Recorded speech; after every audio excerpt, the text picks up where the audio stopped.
চাঁদপুরের কচুয়ায় BND forum শিক্ষাবৃত্তি প্রদান, সাংস্কৃতিক ও ক্রীড়া প্রতিযোগিতার পুরস্কার বিতরণী অনুষ্ঠান অনুষ্ঠিত হয়েছে। বুধবার দুপুরে বিএনডি ফোরাম স্কুল মাঠে অনুষ্ঠিত প্রোগ্রামে প্রধান অতিথির বক্তব্য রাখেন বিআরবি কেবলস লিমিটেডের মার্কেটিং ডাইরেক্টর রফিকুল ইসলাম রনি।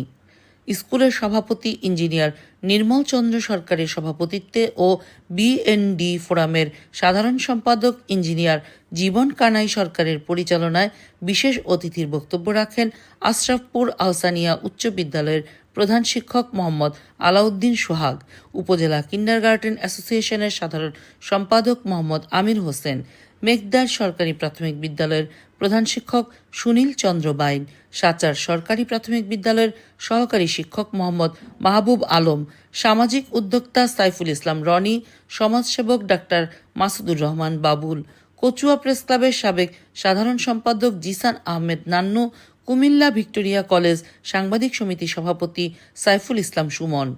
পরে বিভিন্ন প্রতিযোগিতায় অংশগ্রহণকারী বিজয়ীদের মাঝে পুরস্কার বিতরণ করা হয়।